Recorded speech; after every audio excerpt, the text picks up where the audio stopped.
Bismillahirrahmanirrahim. Assalamualaikum warahmatullahi ta'ala wabarakatuh.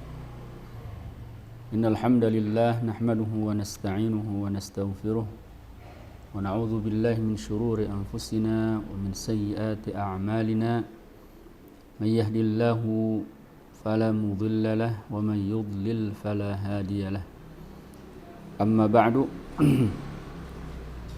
Allahumma salli wa sallim wa barik ala nabiyina Muhammadin wa ala alihi wa sahbihi ajma'in.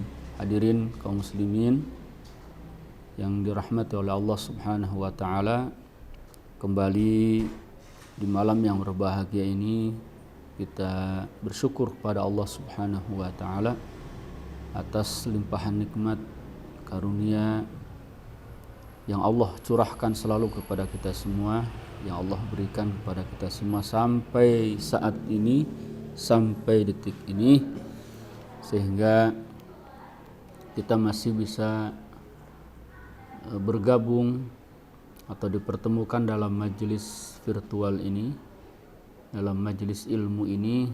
Insyaallah mudah-mudahan menambah keberkahan untuk kita semua. Amin ya rabbal alamin. Salawat dan salam kita sampaikan kepada kedua hasanah kita, baginda Nabi Muhammad sallallahu alaihi wasallam, juga untuk keluarganya, para sahabatnya, para tabi'in, tabi'ut tabi'in, dan seluruh pengikutnya hingga akhir zaman. Bapak Ibu yang dirahmati oleh Allah Subhanahu wa taala, di kesempatan malam ini, ya, di pertemuan kali ini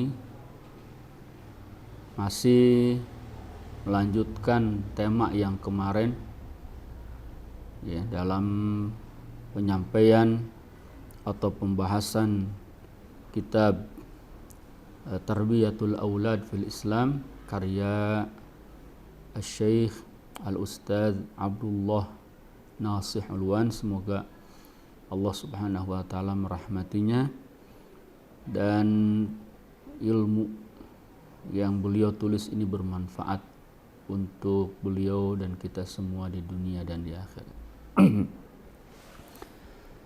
Di pertemuan terakhir kemarin kita berbicara tentang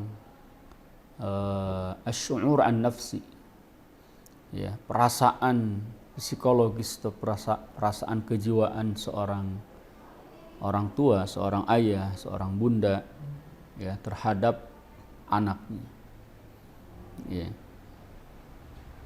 bahwa perasaan mencintai itu adalah, atau mencintai anak, kasih sayang terhadap anak itu adalah perasaan yang diciptakan oleh Allah Subhanahu wa taala. Itu adalah satu anugerah, itu adalah satu fitrah yang Allah ciptakan pada setiap manusia, ya, yang itu merupakan 1%,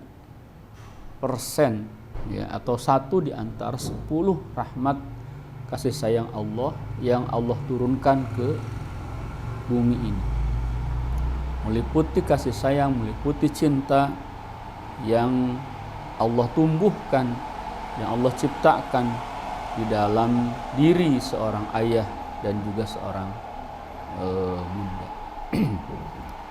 Dan kita melihat betapa hebatnya, betapa luar biasanya kasih sayang seorang orang tua kepada anaknya.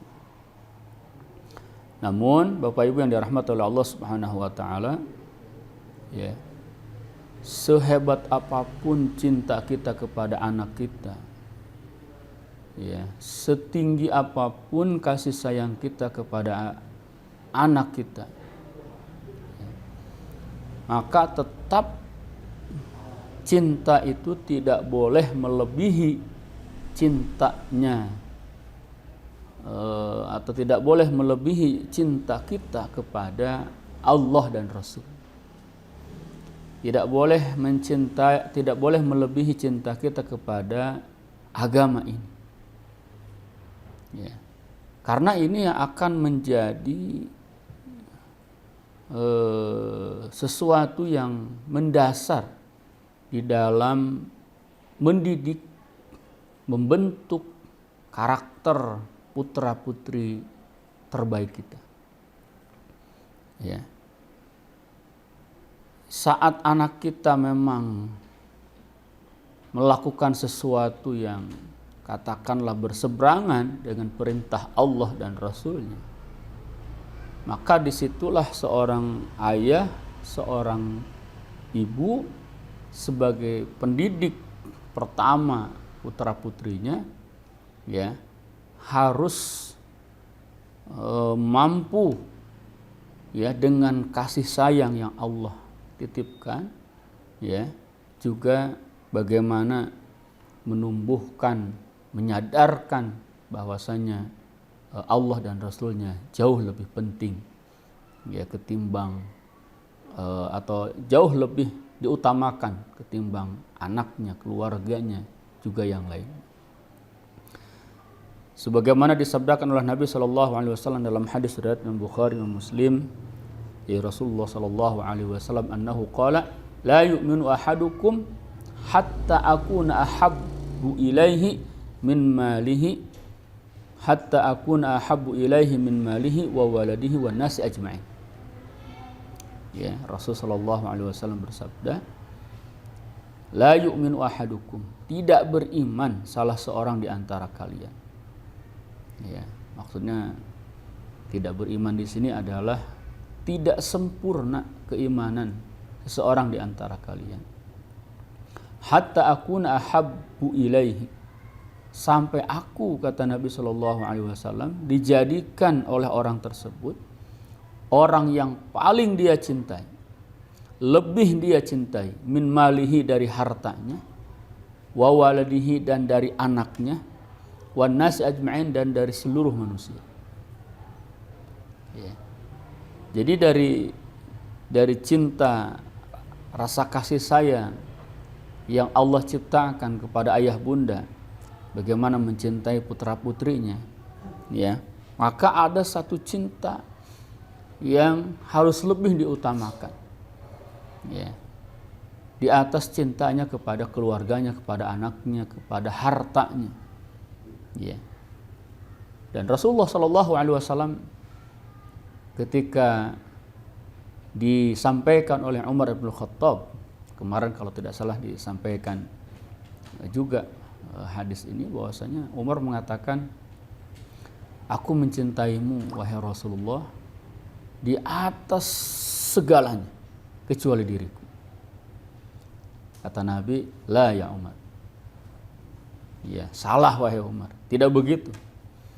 Engkau harus mencintai diriku, ya, tanpa kecuali.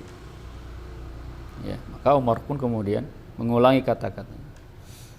Ya, aku mencintaimu wahai Rasul sallallahu alaihi wasallam melebihi cintaku kepada semuanya, termasuk kepada diriku. Lalu Rasulullah mengatakan, al-an ya Umar. Nah, sekarang baru benar. Sekarang baru cintamu itu betul. Bahkan Nabi SAW bersabda dalam hadis yang lain, la yu'minu ahadukum hatta yakuna hawahu taba'an lima ji'tu bih. Ya, tidak sempurna keimanan seseorang di antara kalian sampai hawanya, kalau kemarin dibahasakan adalah nafsunya, ya, nafsu yang mencintai perempuan, mencintai anak, mencintai perhiasan, mencintai dunia, ya, sampai hawanya, hawa nafsunya, taba'an lima ji'tu bih, itu tunduk, patuh terhadap apa yang aku datang dengannya. Ya. Berarti rasa cinta kita, keinginan-keinginan kita, ya, kasih sayang Allah tumbuhkan dalam diri kita, itu semuanya harus tunduk, harus patuh terhadap semua arahan, kebijakan, anjuran, ya, yang dibawa, yang disampaikan oleh Rasulullah Sallallahu Alaihi Wasallam. Ya. Bapak Ibu yang dirahmati Allah Subhanahu Wa Taala, ini sangat penting sekali, ya, untuk difahami oleh setiap orang tua, bahwa kecintaannya terhadap anaknya tidak boleh mengalahkan kecintaannya terhadap Islam, tidak boleh mengalahkan kecintaannya terhadap Allah dan Rasulnya. Ya. Sehingga tidak boleh dengan alasan kasih sayang lalu dibiarkan putra-putri kita keluar dari ajaran-ajaran Islam, keluar dari tuntunan-tuntunan Islam. Ya. Tidak boleh karena alasan kita sayang dengan anak lalu membiarkan anak bermaksiat kepada Allah dan Rasul. Ya. Disinilah dibutuhkan keseimbangan, ya, di mana cinta kepada anak jangan sampai membuat kedua orang tua itu menjadi buta, ya, terhadap tuntunan dan juga ajaran yang disampaikan oleh Rasulullah Sallallahu Alaihi Wasallam. Ya. Oleh karena itu, kadang-kadang di dalam kita mendidik putra-putri kita, ya, dan ini adalah didikan yang diajarkan oleh Rasulullah, ya, didikan yang diajarkan oleh Islam, ya, kita perlu untuk memberikan hukuman, memberikan iqab, ya. Dan ini sekali lagi dalam rangka mendidik putra-putri kita, sekaligus juga dalam rangka kasih sayang kita kepada putra-putri kita. Jadi kadang-kadang kasih sayang ini tidak selalu dimunculkan dalam bentuk manja, gitu, dalam bentuk pembiaran, dalam bentuk memberikan apa yang diinginkan. Ya, tapi kadang-kadang rasa kasih sayang ini kita tunjukkan dalam bentuk hukuman. Ya. Karena sebagaimana yang pernah kita singgung di pertemuan-pertemuan sebelumnya, bahwa visi misi setiap keluarga sebagaimana diabadikan oleh Allah Subhanahu wa taala di dalam surat At-Tahrim, Allah Subhanahu wa taala berfirman, "Ya ayyuhalladzina amanu qu anfusakum wa ahlikum nar." Jagalah, wahai orang yang beriman, jagalah diri kalian dan keluarga kalian dari neraka. Ini visi utamanya, ya, yang tidak boleh berubah. Sehingga ketika kita melihat putra-putri kita, ya, melenceng keluar dari jalur yang sudah ditetapkan di dalam visi misi tersebut, dia melenceng ke arah yang lain, maka perlu ada ketegasan-ketegasan untuk mengembalikan. Ketegasan ini kadang-kadang, ya, bisa dengan nasihat dan lain sebagainya. Kadang-kadang perlu juga dengan hukuman. Yang mana ketika memberikan hukuman juga dasarnya bukan karena kebencian, bukan karena ketidaksukaan, tapi justru, ya, karena kita sayang, karena kita khawatir kalau tidak diarahkan kemudian putra-putri kita keluar dari jalur atau visi dan misi yang sudah ditetapkan oleh keluarga muslim. Bapak Ibu yang dirahmati oleh Allah Subhanahu wa taala, oleh karena itu selama putra-putri kita, ya, dalam penguasaan kita sebagai orang tua, ya, di dalam usia yang memang sedang usia pendidikan, ya, maka kewajiban orang tua adalah tidak boleh membiarkan putra-putri kita, ya, kecuali berusaha semaksimal mungkin dengan berbagai wasail, dengan berbagai cara, dengan berbagai metode untuk memperbaikinya, ya, supaya memiliki kepribadian yang lurus, kepribadian yang bertakwa, kepribadian yang berkarakter yang mulia, berakhlak yang mulia, ya, semuanya harus ditempuh, ya, supaya betul-betul tumbuh berkembang, ya, sesuai dengan apa yang dikehendaki oleh Allah dan Rasul-Nya, ya, sehingga memiliki kepribadian sekali lagi yang beriman, yang bertakwa, kepribadian yang sempurna dengan akhlaknya yang luhur, ya, di sehingga dia akan hidup berkembang di tengah-tengah masyarakat dengan kehidupan yang tentunya maksimal sesuai dengan yang diinginkan oleh Allah dan Rasulnya. Dan dalam hal ini Bapak Ibu yang dirahmati oleh Allah Subhanahu wa taala, ya, walil islami tariqatuhu al-khassah fi islahil walad wa tarbiyat. Ya. Islam itu sudah memiliki metode yang khusus, ya, dalam rangka memperbaiki atau dalam rangka mendidik, mentarbiyah fase demi fase, tahapan demi tahapan. Ya. Fa in kana yanfa'u mal walad al-mulatafah bil wa'd. Kalau misalkan anak kita diarahkan dengan lembut, ya, dengan cara yang lembut, dengan nasihat yang lembut, ya, dengan perkataan yang baik, itu sudah selesai. Anak kita ahlan wa sahlan, anak kita nurut, anak kita menerima, ya, maka la yajuzu lil murabbi an yalja ilal hijr. Maka tidak boleh seorang ayah, seorang bunda, ya, ketika melakukan islah, perbaikan kepada anaknya dengan nasihat yang baik, anaknya sudah berubah, itu tidak boleh kemudian melakukan perbaikan atau pendidikan itu ke cara yang lebih tinggi. Misalkan dengan cara di sini disebutkan al-hijr. Hijr itu membiarkannya, mencuekannya, ya, tidak mengajak bicara, mendiamkannya. Nah, ya, jadi ternyata dengan nasihat sudah cukup, ya sudah cukup, berarti itulah caranya, ya. Karena nanti setiap anak itu karakternya berbeda-beda, ya. Bahkan bukan hanya antara anak si A dengan anak si B dengan anak si C, ya.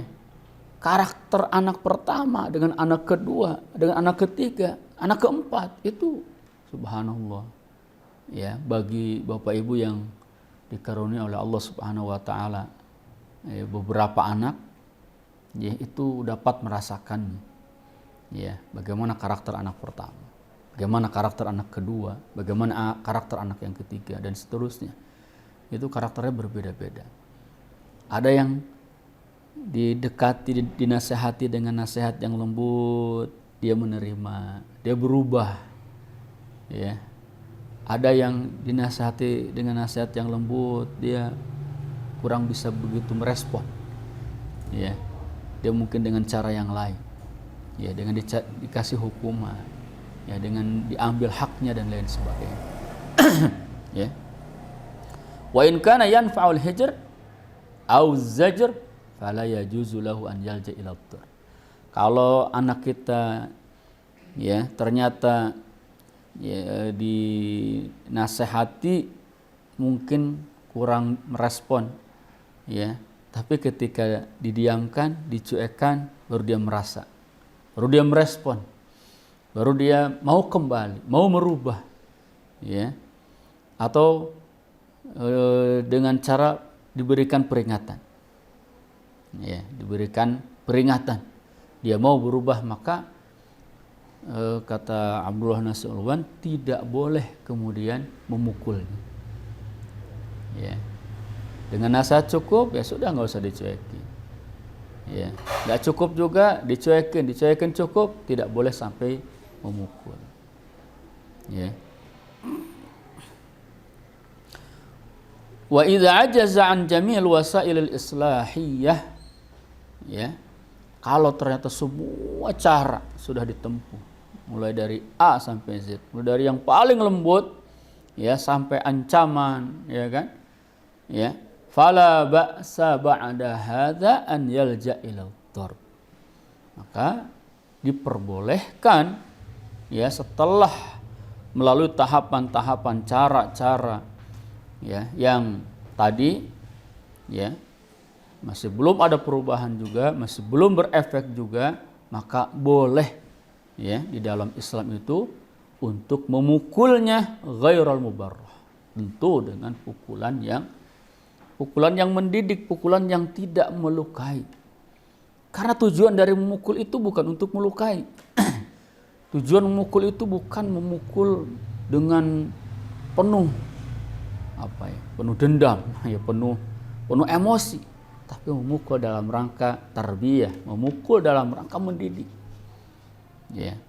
Kita pernah menyampaikan di awal bagaimana seorang Muhammad Al-Fatih ketika masa kecilnya, ya, ternyata guru-gurunya itu sangat kesulitan sekali untuk mendidik seorang anak sultan yang bernama Muhammad, yang kemudian dijuluki Muhammad Al-Fatih di masa dewasa. Ternyata masa kecilnya agak lumayan sulit untuk dikendalikan, sehingga waktu itu seorang gurunya itu berinisiatif untuk memukulnya, karena dengan cara lembut, ini anak sultan kan, ya, berinisiatif untuk memukulnya. Tentu ini pukulan-pukulan yang sudah dipertimbangkan, yang sudah dipikir matang-matang bahwa dalam pukulan ini tujuannya adalah untuk mentarbiyah dan berdoa kepada Allah supaya diberikan hidayah. Ternyata pukulan itulah yang kemudian membuat Muhammad Al-Fatih menjadi serius belajar, ya, sampai kemudian beliau berhasil, ya, dengan didikan para guru yang begitu luar biasa, juga seorang ayah yang begitu takwa yang selalu mendoakannya, ya, sampailah kepada sosok seorang pejuang yang berhasil merealisasikan apa yang disabdakan oleh Nabi Shallallahu Alaihi Wasallam tentang pembebasan Konstantinopel. Ya, jadi kadang-kadang pukulan ini sangat diperlukan, tapi ini bukan solusi yang pertama, tapi ini adalah solusi yang terakhir. Setelah tahapan-tahapan kelembutan tadi, ya, lalu dinaikkan dengan peringatan, naikkan dengan dicuekkan, ya, atau didiamkan, ya, sampai ke tahapan-tahapan yang lain, baru kemudian dibolehkan untuk melakukan pemukulan, tapi sekali lagi yang tidak melukai dan dengan perhitungan yang sangat luar biasa, ya, di dalam melakukan caranya. Tentu semua ini, ya, bukan sebuah atau bukan sesuatu yang dibuat-buat, ya. Abdullah Nas'alwan juga kemudian menyampaikan kepada kita beberapa tuntunan atau beberapa hadis terkait dengan metode-metode yang tadi, dan semua itu adalah dilakukan oleh Rasulullah Sallallahu Alaihi Wasallam atau diperintahkan oleh Nabi Muhammad Sallallahu Alaihi Wasallam. Seperti di sini beliau menyebutkan amma fi ma yata'allaq bi tawjihil walad wa wa'dhihi wa mulaqafatihi. Adapun terkait dengan atau petunjuk, anjuran, cara atau hadis, ya, yang menyampaikan tentang bagaimana seorang pendidik, seorang ayah, terutama seorang bunda, ya, menyampaikan pendidikan kepada putra-putrinya ini dengan cara memberikan arahan dengan kata-kata yang lembut. Sebagaimana hadis yang diriwayatkan oleh Imam Bukhari dan Muslim dari Umar ibnu Abi Salamah radhiyallahu anhu maqala, dari Umar bin Salamah, keduanya, semoga Allah meridhai keduanya, berkata, kuntu gulaman fi hijri Rasulillah sallallahu alaihi wasallam. Ya. Beliau berkata, Umar berkata,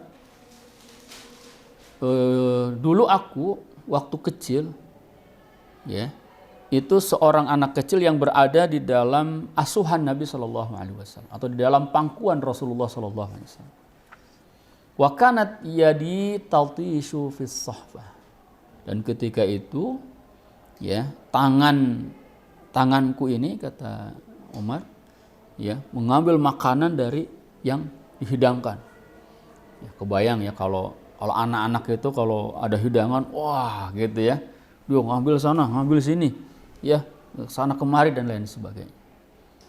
Ya, ini juga perlu diajarkan, sebagaimana Rasulullah Shallallahu Alaihi Wasallam kemudian menegur Umar yang waktu itu masih anak kecil, masih gulam. Gulam itu, ya, usia 10 tahun sampai 12 tahun lah kurang lebih. yaitu usia gulam, usia masih kecil. Ya. Faqala li Rasulullah pun kemudian menegur aku. Ya gulam, sammillah. Hei anak kecil. Atau mungkin kalau bahasa kita, nah gitu ya. Ya. Sammillah. Ucapkan bismillah. Ya. Jadi ketika mau ngambil, ucapkan dulu bismillah. Wa kul biyaminik, dan makanlah dengan tangan kananmu. Nah, ya. Wa kul mimma yalik, dan makanlah apa yang ada di hadapanmu. Ya, jangan sampai merogoh yang jauh sana gitu kan. Karena anak-anak suka begitu kan. Wah, itu pinginnya buah lengkeng tapi lengkengnya jauh di sana. Wah, dirogoh begini. Ya. Ya, ini sekaligus adab, sekaligus bagaimana cara Rasulullah SAW menegur seorang anak kecil. Ya, dengan cara yang lembut. Nah, ya, baca bismillah dulu, ya kan. Makan pakai tangan kanan ya. Ya, terus makannya gak usah yang jauh-jauh, yang di depan kamu aja. Gitu ya. Ya, si anak pun kemudian yang tadinya mungkin mengambil sana kemari, ketika mendapatkan teguran yang lembut begitu, malu juga dia. Nah, dia duduk, ya, kemudian makan sesuai dengan yang dianjurkan oleh Rasulullah Sallallahu Alaihi Wasallam. Ini juga cara ya teguran yang disampaikan oleh Rasul Sallallahu Alaihi Wasallam ini, ya, harus menjadi kebiasaan kita. Ya, kadang kita punya anak, ya, ketika hadir dalam sebuah hidangan dan lain sebagainya, anak kita kesana kemari, kewajiban kita untuk menegur. Ya, tapi apalagi di hadapan orang banyak, ya, tegurlah dengan teguran yang lembut, tegurlah dengan teguran yang baik. Jangan sampai menegur yang kemudian membuat anak kita malu, membuat anak kita jadi minder, gitu ya. Apalagi mungkin dihukum, disentil, ditabok di depan orang. Dan kadang-kadang ada beberapa orang tua yang seperti itu. Ya, lihat Rasulullah SAW begitu lembutnya kepada anak-anak. Ya, dan yang ditegur ini bukan anak Rasulullah, ya, tapi anak dari Abu Salamah, Umar bin Abu Salamah, ya, radhiyallahu anhu. Itu keterangan atau hadis yang menyebutkan bahwa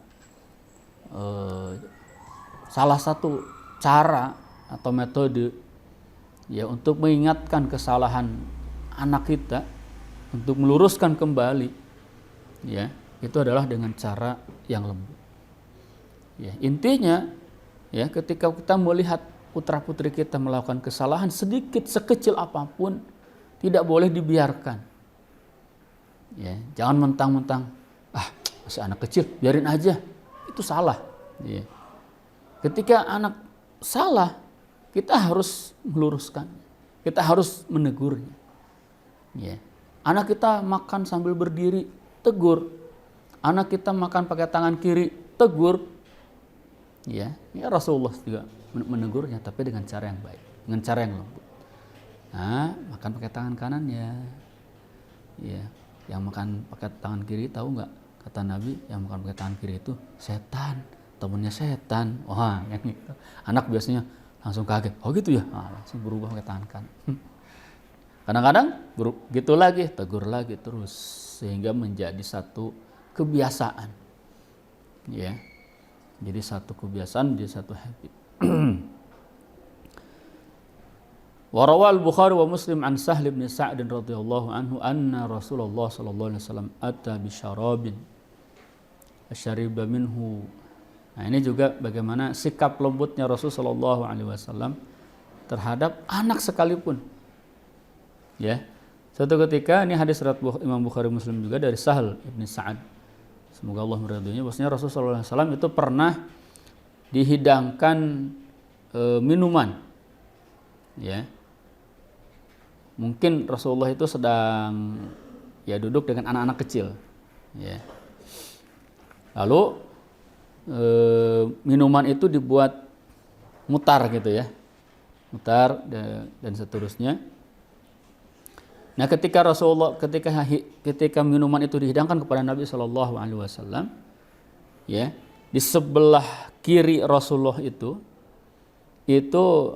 seorang syekh itu maksudnya seorang yang sudah sepuh, sementara di sebelah kanannya anak kecil. Ada anak kecil, ada orang tua.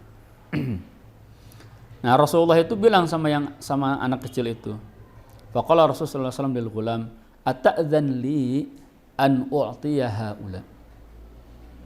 Boleh enggak minuman ini aku berikan kepada orang tua? Dan ini adalah sikap lembut Rasulullah SAW. Artinya bagi Rasul sebagai orang dewasa, apalagi di situ ada orang tua, ya, nggak perlu izin dulu ke anak kecil untuk memberikan minum kepada orang tua, kasih aja kan gitu, ya. Tapi Rasulullah SAW minta izin kepada si anak itu, si gulam tadi, boleh nggak saya ngasih kepada, atau saya ngasih dulu kepada orang tua, ya. Dan anak itu mengatakan, la wallahi, aku tidak mengizinkan demi Allah, ya, saya tidak akan memberikan bagianku atau mempersilahkan bagianku, ya, kepada orang tua. Ya, dia artinya anak-anak itu ngotot tetap ingin dia duluan sebelum orang tua. Ya, Rasulullah menginginkannya orang tua dulu, ya kan? Nah, yang digarisbawahi di sini adalah tentang sikap Rasulullah SAW, sikap lembut Rasulullah SAW, ya, walaupun kepada anak kecil. Jadi anak kecil yang hadir dalam majelis kita, majelis obrolan kita dengan orang tua, ya, itu jangan dianggap mengganggu gitu. Masih kecil, sana pergi. Nah, kan kadang-kadang beberapa orang tua suka begitu, ya. Kamu masih kecil dah, sana, jangan ikut campur obrolan orang tua, ya, belum balik, ya, belum waktunya. Padahal lihat Rasulullah duduk bareng, bahkan ketika ngobrol berkenaan dengan mereka, Rasulullah minta izin. Jadi tetap mensejajarkan posisi anak dengan yang lain, ya. Sehingga si anak itu punya rasa percaya diri, punya kebedean, apalagi dihargai dengan sikap lembutnya Rasulullah SAW. Ya. Dan di masa Umar juga, Umar pernah menghadirkan seorang, mungkin bahasa kita bocah, anak kecil yang bernama Abdullah bin Abbas. Sebenarnya dalam hadis ini juga anak kecil tadi namanya adalah Abdullah bin Abbas. Ya. Wa hadzal ghulam huwa Abdullah bin Abbas. Hadir dalam majelis kibarus sahabah. Sementara yang hadir tuh semuanya sepuh-sepuh semua, senior semua. Ibnu Abbas duduk dihadirkan oleh Umar bin Khattab.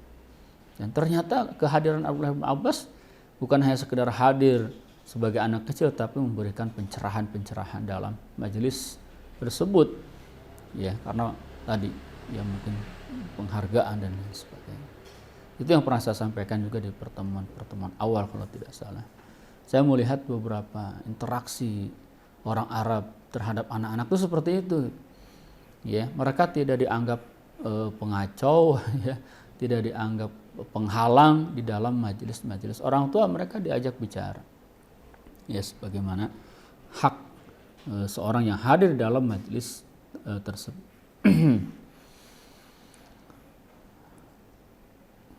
Kemudian hadis berikutnya adalah yang terkait dengan bagaimana mendidik atau menegur, ya, dengan cara mendiamkan, ya, mencuekkan gitu ya bahasanya. Ya. Hadis riwayat Imam Bukhari yang Muslim dari Abu Sa'id radhiyallahu anhu, bahwasanya Rasulullah SAW melarang untuk melakukan al-hadz. Ya, hadz ini melempar. Nah, di sini keterangannya adalah melempar kerikil dengan telunjuk atau ibu jari. Mungkin melempar kerikil begini kali ya. Nah, pakai ibu jari.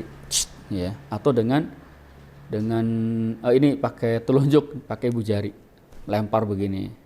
Ya, mungkin kalau sekarang anak-anak itu main kelereng, kali ada yang main kelereng begini kan, tak, ya. Ada juga yang begini, tak, ya. main apa ya dulu kalau bahasa kampungnya dulu saya tuh main kelereng lah.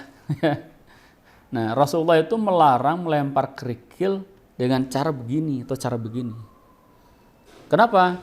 Li'annahu la yaqtulus sayd. Karena kan orang Arab itu salah satu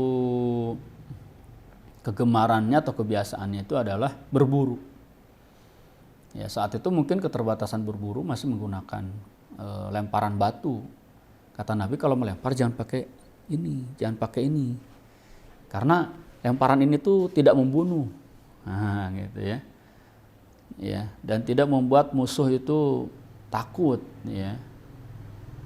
Bahkan dia bisa merusak mata atau merusak gigi. Ya.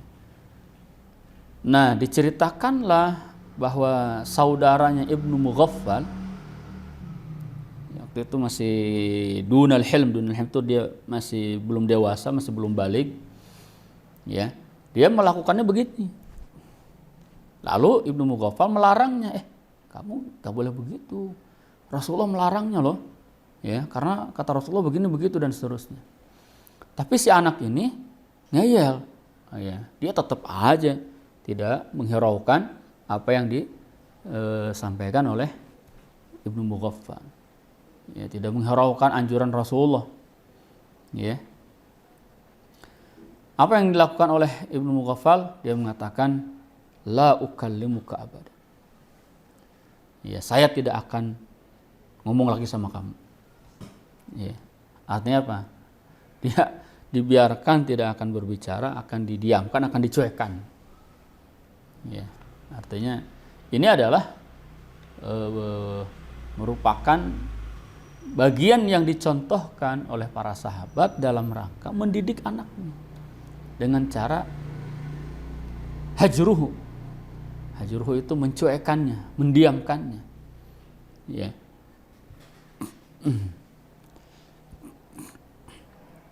Wa amma yang berikutnya, ya, nanti juga kita akan melihat bagaimana Rasulullah juga pernah melakukan metode ini, metode mendiamkan. Salah satu metode atau pendidikan untuk ya mendidik, ya, untuk mentarbiyah. Selanjutnya, adapun yang terkait dengan perintah atau dibolehkannya memukul di dalam mendidik anak adalah sebagaimana hadis yang diriwayatkan oleh Abu Dawud dan Al-Hakim dari Amr bin Shu'aib an abihi an jaddihi anna Rasulullah sallallahu alaihi wasallam qala, bahwasanya Rasulullah sallallahu alaihi wasallam bersabda, muru auladakum bis salati wa hum abna'a sab'i sinin. Perintahkanlah anak-anak laki kalian atau anak-anak kalian, maaf, ya. Perintahkanlah anak-anak kalian untuk melaksanakan sholat di usia mereka yang ke-7 tahun. Wadribuhum 'alaiha wa hum abna 'ashrin, dan pukullah mereka jika tidak melaksanakan perintah atau tidak melaksanakan sholat itu ketika usia mereka sampai 10 tahun. Jadi diperintahkannya usia 7 tahun, dibolehkan untuk memukulnya di usia 10 tahun. Ya, wa farraqu, dan pisahkan mereka, ya, mereka itu antara anak laki-laki dan anak perempuan fil madaji', ya, dalam tempat tidur. Ini juga penting Bapak Ibu terkait dengan bagaimana memisahkan anak laki-laki dan anak perempuan jika sudah menginjak usia 7 atau 10 tahun. Ya. Pisahkan mereka. Mulai pisahkan, jangan satu aja, bareng aja. Ya. Karena kalau sudah usia segitu melihat lawan jenis dan lain sebagainya, sudah tumbuh perasaan-perasaan geriza-geriza yang Allah tumbuhkan. Ya, maka pisahkan. Ini juga adalah salah satu metode konsep pendidikan di dalam Islam. Nah, di dalam hadis ini Rasulullah SAW membolehkan wadribu, memerintahkan, ya, wadribu, dan pukul lah. Tentu yang dimaksud adalah pukulan yang tadi, bukan pukulan karena hawa nafsu, karena emosi, tapi betul-betul pukulan yang penuh pertimbangan, tidak melukai. Ya tentu tujuannya adalah menyayangi mereka. Ya, bahkan ada yang menganalogikan begini. Ketika kita menyuruh anak kita sholat, membangunkan anak kita untuk sholat, maka bayangkanlah kalau kita ini sedang membangunkan, sedang menarik anak kita dari api neraka. Coba kalau dibayangkan anak kita ini mendekati api neraka, naudzubillah. Ya. Secara analoginya tentu yang akan kita lakukan adalah semaksimal mungkin kita menarik anak kita jauh dari api neraka tersebut supaya bisa masuk bersama-sama ke dalam surga, dan itulah visi misi keluarga muslim tadi kan. Ya. Maka bayangkan ketika kita menyuruhnya untuk sholat, mentaati Allah dan Rasulnya, kita ini sedang menjauhkan anak kita dari siksa, dari nerakanya Allah Subhanahu wa Ta'ala. Tentu kita akan memerintahkannya dengan serius. Ya. Cuman tentu dengan tahapan-tahapan yang lembut dan lain sebagainya, ya. Dan memukul ini walaupun diperintahkan, dibolehkan oleh Nabi SAW adalah sebagai fase yang terakhir setelah fase-fase yang lain. Wa hadhihi al-marahil fi at-ta'dib idza kana al-walad fi sinni al-tufulah wal murahaqah. Ini fase-fase yang tadi disebutkan dalam hadis Nabi SAW, ya, ini tentu jika seorang anak ada di usia yang masih kecil lah, usia yang belum balik, usia yang belum menginjak pemuda, ya, masih anak kecil, masih masa-masa labil, ya. Wa amma idza balagha sinna syabab wa tadarraja nahwal kibar, adapun ketika sudah tumbuh dewasa, sudah menjadi seorang pemuda, bahkan menuju ke lebih dewasa lagi, fa inna tariqah fil islahi wat ta'dib takhtalif. Tentu metodenya juga berbeda. Ya. Fa indama la yanfa'u mal walad liqna wal wa'dh wal irsyad fa 'ala al murabbi an yalja ila al hijr da'ima dama musirran 'ala fisqihi wa fujurihi. Ya, intinya kalau yang pertama tidak bermanfaat, nasihat tidak bermanfaat, kelembutan tidak bermanfaat, arahan petunjuk tidak bermanfaat, maka naik kepada peringatan. Enggak bermanfaat juga, naik kepada al-hajr, ya, mendiamkan. Selama dia tetap bersikukuh melakukan pelanggaran-pelanggaran, kemaksiatan-kemaksiatan yang melanggar aturan-aturan Allah dan Rasulnya, maka terus kita lakukan hal tersebut. Ya. Berikut beberapa nas, ya, yang menguatkan tentang bahwa yang kita lakukan ketika mendiamkan anak kita saat kita menghukumnya itu juga adalah bagian dari yang boleh kita lakukan. Ya. Rawa at-Tabrani an Ibnu Abbas radhiyallahu anhuma anna Rasulullah sallallahu alaihi wasallam qala awthaqa ural iman al-muwalatu fillah wal muadatu fillah wal hubbu fillah wal bughdhu fillah. Ya. Ikatan iman yang paling kokoh kata Nabi sallallahu alaihi wasallam adalah al-muwalatu fillah, loyalitas karena Allah. Ya, bolehkan loyalitas kepada Allah, kepada Rasulnya jelas. Ya, tapi kita memberikan loyalitas kepada siapapun itu atas dasar karena Allah Subhanahu wa Ta'ala. Artinya selama loyalitas yang diberikan itu tidak melanggar perintah Allah dan Rasulnya, itulah muwalatu fillah. Ya, mungkin kita dengan atasan, kita dengan teman yang berikan loyalitas kita, ya selama itu adalah fillah, ya, maka itu adalah bagian dari ikatan keimanan yang paling kokoh. Wal mu'adatu fillah, memusuhi karena Allah, membenci karena Allah, Ya, wal hubbu fillah, mencintai karena Allah, wal bughdhu fillah, benci karena Allah. Ya. Jadi ketika kita membenci anak kita yang melakukan pelanggaran atau yang melakukan yang bermaksiat kepada Allah dan Rasulnya, maka kebencian itu berarti boleh. Itu bagian dari ikatan iman yang paling kuat. Ya.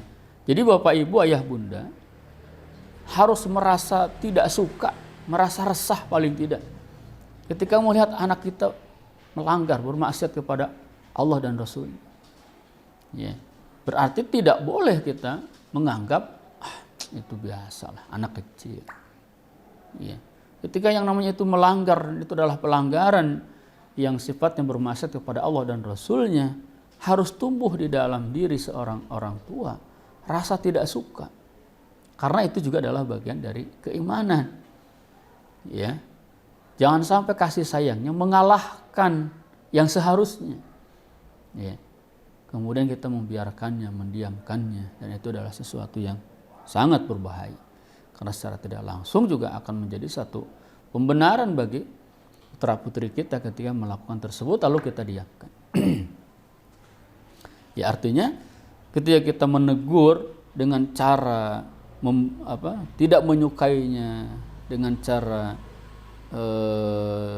mendiamkannya, ya, kita bukan sedang membenci pribadinya, tapi sedang ingin merubah perilakunya supaya menjadi perilaku yang lebih baik. Gitu ya. Rawa al-Bukhari fi babi ma yajuzu minal hajrani liman asa.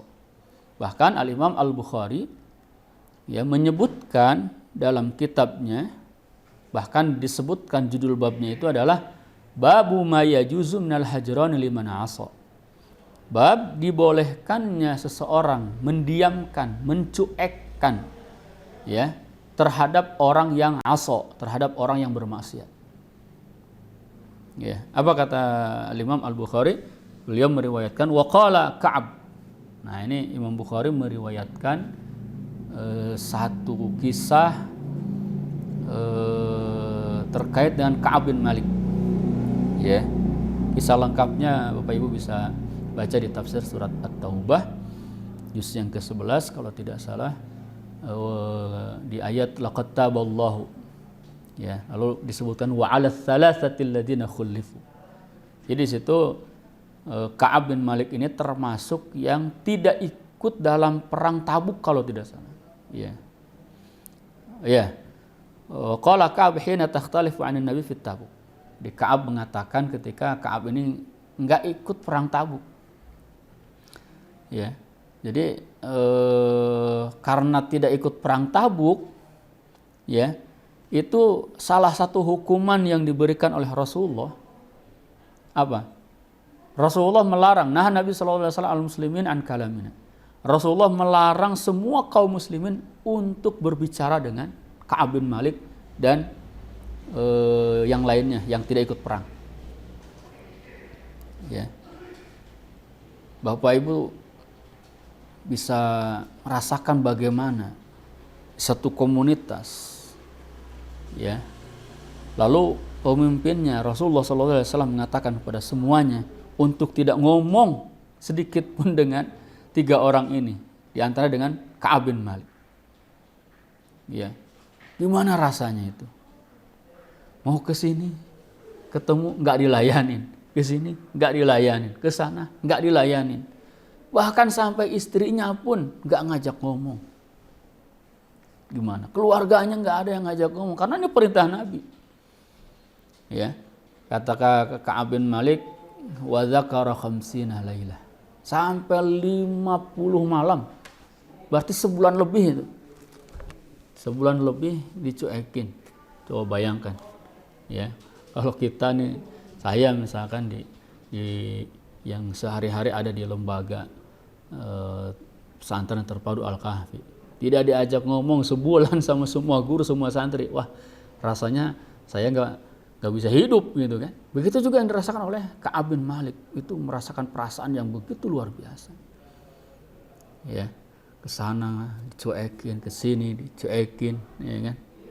Ya, tidak diajak bicara. Hatta nih dikata Ka'ab bin Malik, hatta dhaqat alaihimul ard. Sampai beliau itu, Ka'ab itu merasa, wah, sempit sekali dunia ini. Ya, sempit sekali dunia ini, walaupun hidup di tengah-tengah keluarga, di tengah masyarakat, tapi karena semuanya mencuekkan, sehingga beliau merasa tertekan, merasa sempit. Bukan hanya dunia yang sempit, bukan hanya bumi yang sempit, dhaqat alaihim anfusuhum, jiwanya pun merasa terhimpit, terjepit, gitu ya. Dan ini sikap yang diambil oleh Rasulullah SAW sebagai hukuman karena Ka'ab bin Malik tidak ikut perang. Ya. Lalu setelah 50 malam baru turunlah ayat yang tadi saya sampaikan di surat At-Taubah. Laqad taballah, Allah telah memberikan taubat, termasuk kepada wa 'ala tsalatsah, dan termasuk kepada Ka'ab bin Malik tersebut. Ini kisahnya sangat haru sekali kalau kita baca lengkapnya. Ya, yang jelas intinya Rasulullah Shallallahu Alaihi Wasallam pernah memberikan hukuman kepada orang yang melanggar, kepada orang yang bermaksiat dengan cara membiarkannya, mencuekkannya. Ya, berarti ketika anak kita, mungkin kerabat kita, ya, orang terdekat kita, ya, melakukan sesuatu yang ya kesalahan, pelanggaran, mungkin dinasihati kurang mengena, ya, diperingatkan tidak mengena. Nah, salah satunya bisa ditingkatkan levelnya dengan cara mendiamkan, dengan cara mencuekkan, ya. Bahkan waqad thabata anna Nabiy sallallahu alaihi wasallam hajara ba'd nisa'ihina syahran zajran lahunna wa ta'diban. Bahkan Rasulullah sallallahu alaihi wasallam pernah juga beliau mendiamkan, mencuekkan istri-istrinya sampai 1 bulan. Ya, tapi tujuannya dalam rangka apa? Dalam rangka zajran sebagai peringatan, wa ta'diban sebagai ta'dib itu untuk mendidiknya, untuk mendidik mereka. Ya. Mungkin ada hadis Nabi SAW yang mengatakan tidak boleh seorang itu mencuekkan yang lainnya. Ya, ini dengan tujuan permusuhan, ya, dengan tujuan saling membenci. Ya. Tapi kalau tujuan yang disampaikan oleh Nabi SAW ini adalah dalam rangka mendidik, ya, sampai kemudian Allah memberikan atau menerima taubatnya, atau sampai orang itu menyadari lalu kembali. Tentu kita harus paham bahwa di sini adalah sebagai posisi yang sudah benar. Makanya tahapannya harus seperti tadi. Ya. Dengan cara lembut, dengan cara nasihat, cara peringatan. Ya, berarti kan kita sudah betul-betul maksimal dan pada posisi yang benar, sehingga baru ke tahap bagaimana kita mendiamkan atau mencuekkannya. Bahkan Al-Imam As-Suyuti meriwayatkan bahwasanya Abdullah ibnu Umar, ya, Abdullah ibnu Umar itu pernah memboikot salah seorang anaknya. Memboikot, ya, bahasa mencuekkan itu memboikot, ya. Pernah mencuekkan, mendiamkan salah seorang anaknya sampai meninggal. Ya, apa penyebabnya? Karena si anak tidak mau menyampaikan hadis yang diriwayatkan oleh ayahnya, ya, dari Rasulullah Shallallahu Alaihi Wasallam. Apa hadisnya? Ya, naha fihi ar-rijal ayyamna'un nisaa min adh-dhahabi ila al-masjid. Yang isinya, ya, hadis yang tidak ingin disampaikan itu adalah isinya tentang larangan Nabi Shallallahu Alaihi Wasallam kepada para lelaki untuk melarang kaum wanita pergi ke masjid. Ya, karena ketidakinginannya menyampaikan hadis Nabi Shallallahu Alaihi Wasallam sampai didiamkan, ya, sampai kemudian meninggal dunia. Ya, ini adalah beberapa keterangan yang menjelaskan bolehnya seseorang atau secara umum bagaimana konsep Islam di dalam mendidik putra-putri kita. Dan ini tahapan-tahapan ini adalah tahapan-tahapan jika putra-putri kita, anak-anak kita masih dalam identitasnya sebagai seorang muslim. Ya. Amma idza alhada wa kafara wa kharaja 'anil millah, adapun kalau dia sudah keluar dari agama, ya, pun bahasanya sudah murtad, ya. Ya, fattabaru minhu, maka sebagai seorang tua, sebagai orang-orang tua, ya tabarru itu berlepas diri. Wal i'rad itu ya sudah tidak lagi tidak lagi melayaninya, ya. Wal hajran, dan memboikotnya, mencuekkannya, ya. Dan ini adalah di antara metode, di antara langkah-langkah yang paling sederhana yang dilakukan oleh seorang orang tua, ya, yang dilakukan oleh seorang orang tua muslim tentunya kepada anak-anaknya yang kemudian tidak beriman.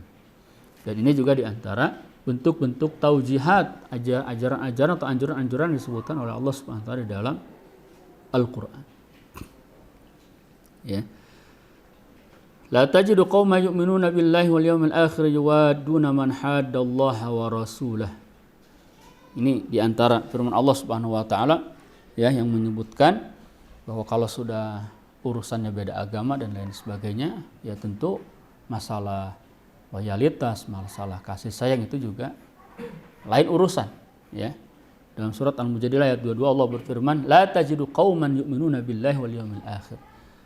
Tidak akan ditemukan seorang kaum atau sebuah kaum yang beriman kepada Allah dan Rasul-Nya, yuwaduna man hadallah, mereka mencintai atau saling mencintai, ya, dengan orang-orang yang bermusuhan menentang Allah dan Rasul-Nya. Ya, berarti kalau anak kita sudah keluar dari agama, ya, sudah tidak selayaknya lagi kita mencintainya, ya, kecuali dengan cinta tanda kutip, maksudnya ya mencintainya karena dia berada dalam kesesatan, sehingga bagaimana kita mengembalikannya.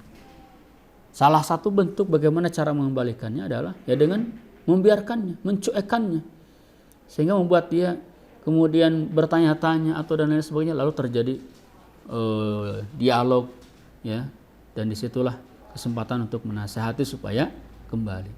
Walau kanu aba'ahum, walaupun itu bapak mereka, walaupun itu anak mereka, walaupun itu saudara mereka, walaupun itu keluarga mereka, ya, disebutkan dalam surat Al-Mujadilah ayat 22. Begitu juga kisah Nabi Nuh, ya, ketika siapa putra Nabi Nuh, Kan'an kalau tidak salah, yang dia tidak mau naik perahu, dia naik ke atas gunung, lalu ternyata ditenggelamkan. Nuh mengatakan, ya Rabbi inna bani min ahli, wahai Tuhanku, sungguhnya anakku itu adalah bagian dari keluargaku. Nabi Nuh masih kasihan, masih mencintai anaknya. Bukankah anakku itu ya Allah bagian dari keluargaku? Apa jawaban Allah Subhanahu wa taala? Ya Nuhu innahu laisa min ahlik. Wahai Nuh, ketahuilah sesungguhnya ya anakmu itu bukan bagian dari keluargamu. Makanya di sini keluarga yang paling kokoh, yang paling kuat yang dianggap oleh Allah Subhanahu wa taala itu adalah keluarga, ikatan iman, ikatan Islam. Ya, anak sendiri kalau dia sudah tidak beriman, itu oleh Allah Subhanahu wa taala tidak dianggap keluarga.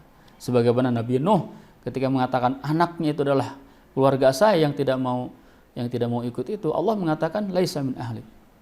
Ya, keluargamu itu atau anakmu itu bukan keluarga.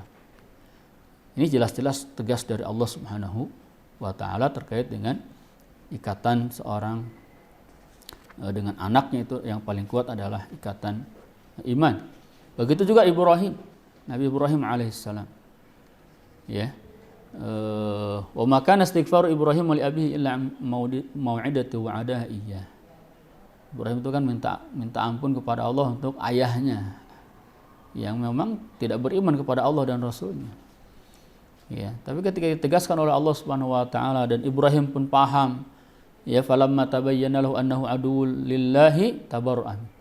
Ketika jelas Ibrahim juga paham bahwa ayahnya ini adalah musuh Allah Subhanahu wa taala, Ibrahim pun kemudian berlepas diri. Ya, berlepas diri dari apa yang terjadi. Bapak Ibu yang dirahmati oleh Allah Subhanahu wa taala, ya, ini adalah beberapa kaidah, beberapa konsep ya yang digariskan oleh Islam ya tentang bagaimana mengendalikan kasih sayang yang Allah tanamkan dalam diri kita terhadap putra-putri kita ya, supaya tidak menghalangi konsep-konsep, cara-cara bagaimana kita mendidik putra-putri kita dengan cara yang benar, dengan cara yang Islam ya.